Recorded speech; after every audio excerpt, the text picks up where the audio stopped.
All right, welcome back with another. This ain't a forest talk, but we're in the car, so it's a car talk. But still, nonetheless, it's an in depth conversation about life, spirituality, mindset development, and self development. Like all things that help you think at a higher level and to help you become a better version of yourself. And today, hold on, I just want to see something. Oh, that's actually better. I like that better. I like this angle better. And today I want to expound on this thought that I had. I actually want to expound on two thoughts, right? And they kind of coincide within one another. If you saw the video that I posted, probably 2, maybe 3 videos ago, and it was a quote. And the quote went like this: "The spiritual journey is a journey towards clarity, but never towards certainty. When you draw conclusions about beginnings and ends, you are a believer.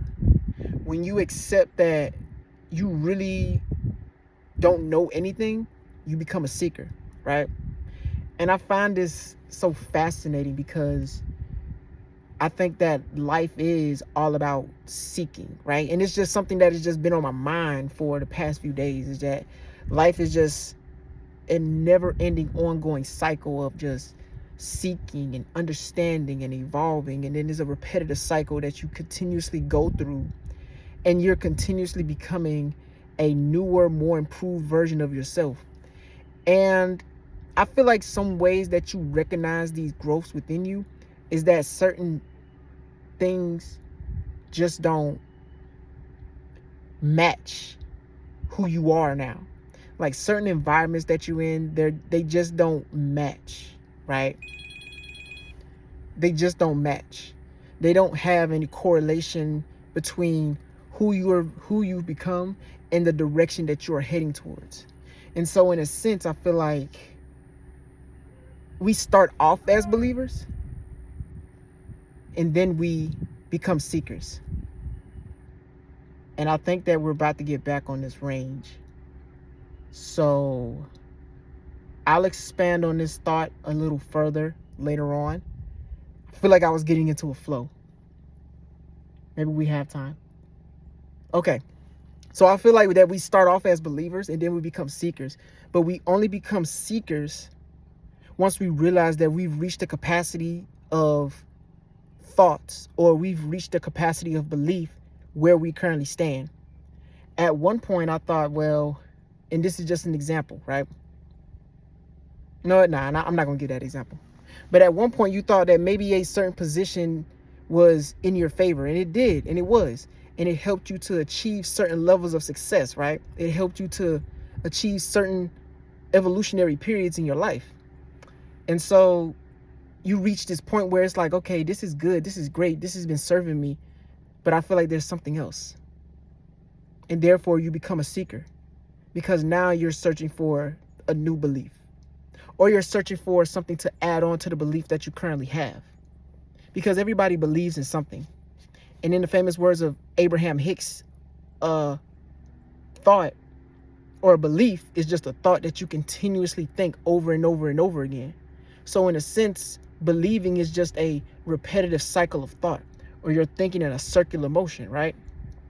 But when you become a seeker, you start to add more circles to that previous or that current thought circle that you have now, right?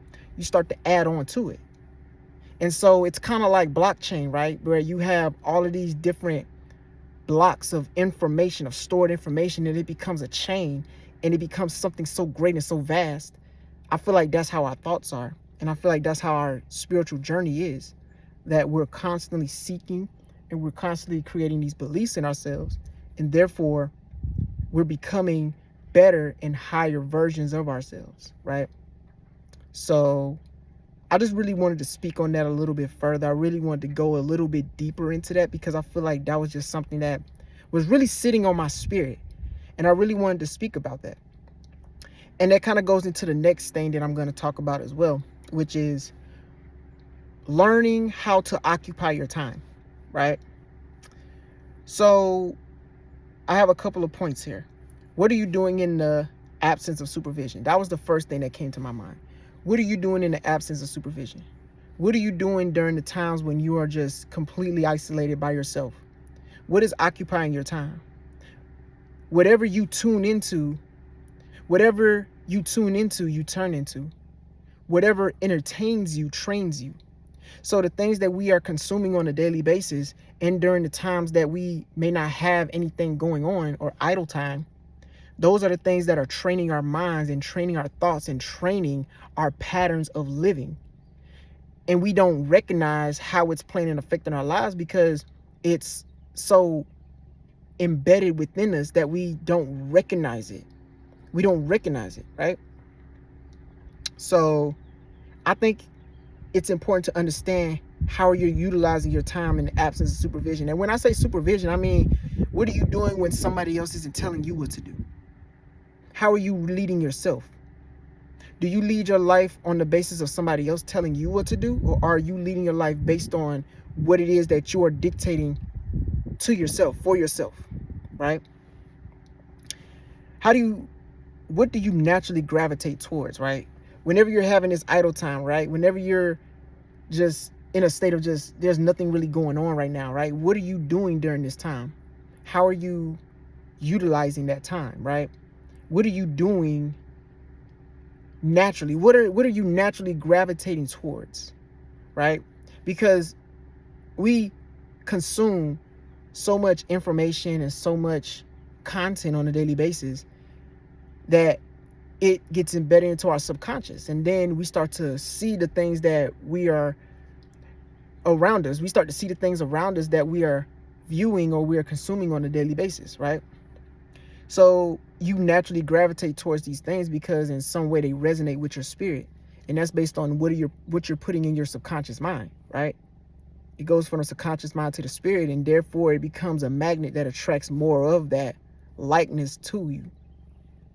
So what are you naturally gravitating towards? Like for me, I naturally gravitate towards things of a spiritual nature, things of an entrepreneurial nature, things of a higher level nature. Those are things that I naturally gravitate towards. I don't necessarily gravitate towards gossip or drama or things of a lower nature, so to speak, right? For a lack of better words.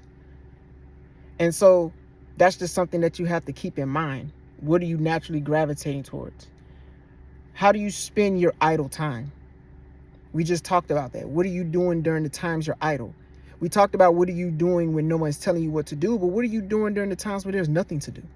What are you doing during your downtime? How are you elevating? How are you improving yourself? How are you evolving?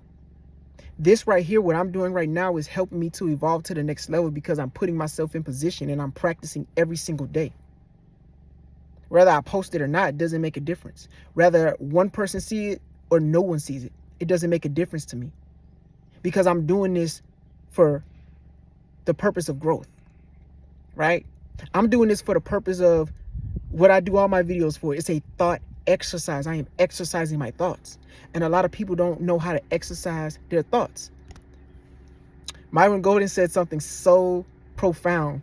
He says, you need to make your brain sweat. We know how to make our body sweat, whether it be physical activity like exercise or whether it be working a job, whatever the case is, or just standing outside. Like right now, it's hot. You see me sweating. It's just hot out here. I'm not doing anything active. But we need to learn how to make our brain sweat. But how you do that? I feel like this is how you make your brain sweat. You exercise the thoughts that you have. You get a thought and you expound on that thought further. And then you start to break it down, flip it, reverse it in every way, shape, or form. And you share that thought and you put it out there. And then you forget about it and you move on to the next.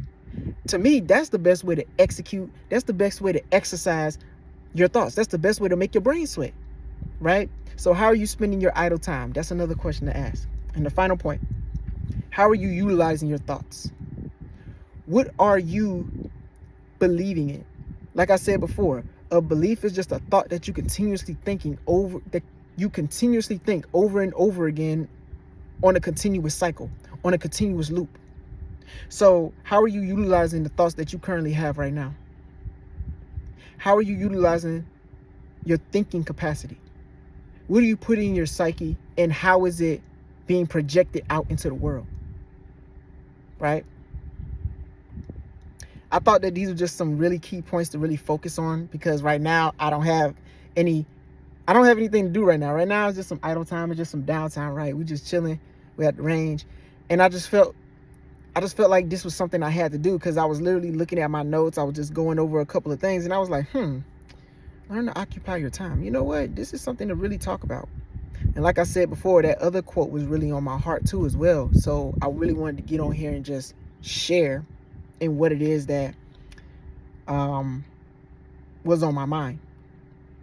So I hope that this was able to help. I hope you found value in this. Thank you for being on this journey with me, and thank you for allowing me to be on this journey with you. And I truly believe we do better when we grow together. So let's continue to grow with one another. And let me know down in the comment sections how you're choosing to occupy your time. As a matter of fact, use the hashtag. Let's see. Use the hashtag time.